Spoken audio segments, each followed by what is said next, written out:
There are three things successful people learn to stop doing. They stop begging for approval. They stop reacting to every provocation. And they stop revealing every move before the work is finished. These three disciplines look simple, but they can completely change the direction of a life. Nelson Mandela's journey gives us a powerful way to understand them. Not because every sentence in this video is a direct quote from Mandela. It is not.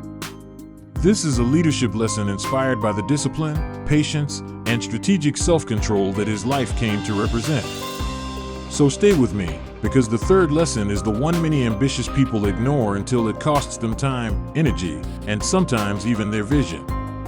1. Stop seeking constant validation. The first thing a successful person avoids is constantly seeking validation.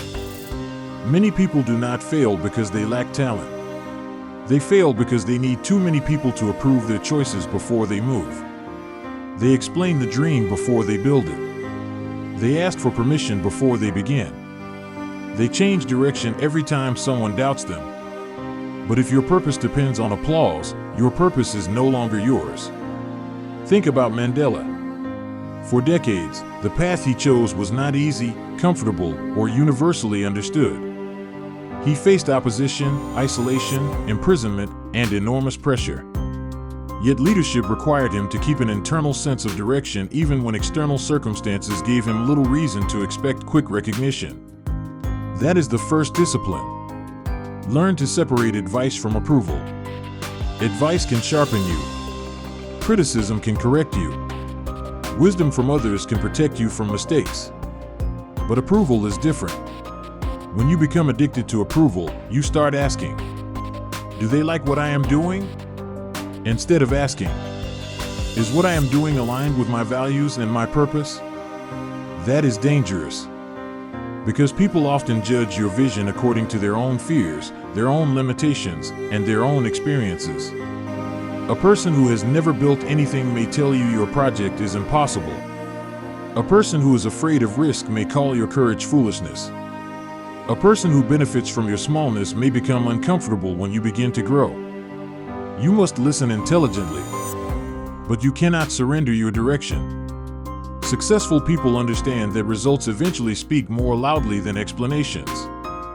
You do not have to announce every intention. You do not have to defend every decision. And you do not have to convince everyone that your dream is reasonable. Sometimes the strongest response is progress. Ask yourself this question. How much energy are you spending trying to make people understand a future they cannot yet see? Take some of that energy back. Use it to study. Use it to work. Use it to improve. Use it to build. And if this message already speaks to you, subscribe to CELFA Leadership and Personal Growth, because this channel is about turning powerful principles into practical leadership. 2. Stop reacting to everything. The second thing successful people avoid is reacting emotionally to everything. This may be the hardest discipline of all. Someone disrespects you, and you want to answer immediately. Someone criticizes you, and you want to prove them wrong. Someone provokes you, and suddenly they control the next 10 minutes of your mind. That is the hidden danger of emotional reaction. The person who can control your reaction can influence your behavior. Self-control does not mean weakness. Silence does not mean fear. Patience does not mean surrender. Sometimes restraint is strategy. Mandela's life is often remembered through this lens. After 27 years in prison, he emerged into a country filled with anger, fear, injustice, and enormous expectations. He had every reason to carry bitterness. Yet his leadership became associated with negotiation, political transition, reconciliation, and the difficult work of building a future beyond revenge. That does not mean injustice should be ignored. It means a leader must decide whether a reaction actually serves the mission. This distinction is crucial. You can be angry and still think. You can be hurt and still choose your words. You can disagree and still remain disciplined. You can defend yourself without becoming a prisoner of emotion. Before reacting, ask yourself 3 questions. Will this response improve the situation? Will it protect what matters? Will I still respect this decision tomorrow? If the answer is no, delay the reaction. Many battles become smaller when you stop feeding them immediately. In business, this means not answering every hostile email in anger. In relationships, it means not turning every disagreement into a war. In leadership, it means not confusing authority with aggression. And in personal growth, it means understanding that discipline begins between stimulus and response. The strongest person in the room is not always the loudest. Sometimes it is the person who can remain calm while everyone else is losing control. That calm creates space. Space creates clarity. And clarity creates better decisions. 3. Stop revealing everything too early. The third thing successful people avoid is exposing everything too early. And this is especially important today. We live in a culture of constant announcement. People announce the business before the first customer. They announce the book before the first chapter is finished. They announce the transformation before the habits are established. They announce the strategy before they have tested whether it works. Public attention gives a temporary feeling of progress. But talking about the work is not the same as doing the work. There is power in strategic silence. Mandela's political leadership also reminds us that serious change often requires patience, negotiation, preparation, and the ability to think beyond the next public reaction. Leadership is not only what people see on a stage. It is also the work that happens before the stage. The conversations, the preparation, the compromises, the decisions, and the discipline required to choose the right moment. Your life works the same way. Not every plan needs an audience. Not every idea needs immediate feedback. Not every next move needs to be posted. Some things need protection while they are still fragile. Think about a seed. A seed does not become stronger because you keep digging it up to show everyone that it is growing. You protect it. You water it. You give it time. Your goals sometimes need the same treatment. This does not mean becoming secretive, paranoid, or isolated. It means understanding timing. Share your ideas with people who can genuinely help you improve them. Seek mentors when you need expertise. Build trusted relationships.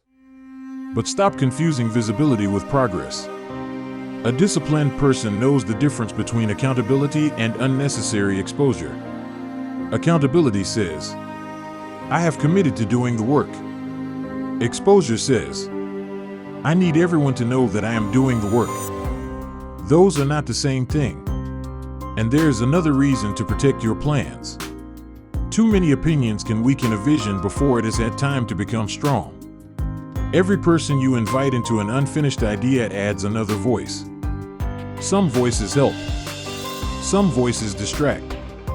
Some voices create doubt. So choose carefully. The people closest to your mission should not merely make you comfortable. They should challenge your thinking, respect your time, tell you the truth, and understand that sometimes concentration requires distance.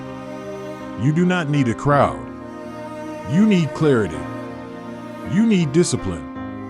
And you need a small number of people whose presence makes you stronger, not more confused. The three disciplines come together. This brings the three lessons together. Stop chasing validation, because your worth cannot depend on applause. Stop reacting to every provocation, because your emotions should not become someone else's remote control. And stop exposing every move, because some victories need silence before they are ready for the world. These are not three tricks for becoming successful. They are three forms of self-leadership. And self-leadership comes before every other form of leadership. Before you lead a company, you must lead your attention. Before you lead a team, you must lead your emotions. Before you lead others through uncertainty, you must be able to protect your own direction. That is why discipline matters so much. Discipline is not punishment. Discipline is the ability to protect what matters from what is merely urgent, loud, attractive, or distracting. It is saying no when saying yes would be easier. It is remaining calm when reacting would feel satisfying. It is continuing to work when nobody is applauding. It is staying faithful to the mission when people do not yet understand it. And perhaps this is one of the strongest lessons we can take from Mandela's example. Real leadership is not measured only by what you achieve. It is also measured by what you refuse to become while pursuing it. You can suffer without becoming consumed by bitterness. You can face opposition without losing your purpose. You can gain influence without losing self-control. That is a much deeper form of success. Now look at your own life. So today, look at your own life. Where are you still asking for permission? What provocation is stealing your concentration? What plan are you talking about more than you are building? Choose one area and change it today. Less explanation, less reaction, less unnecessary exposure, more work, more clarity, more discipline. If you believe leadership begins with mastering yourself before trying to lead others, write discipline in the comments. And remember this: you do not need everyone to understand your path. You do not need to answer every voice. You do not need to show every step. Protect your energy. Control your response. Build with patience. And then, let the results speak.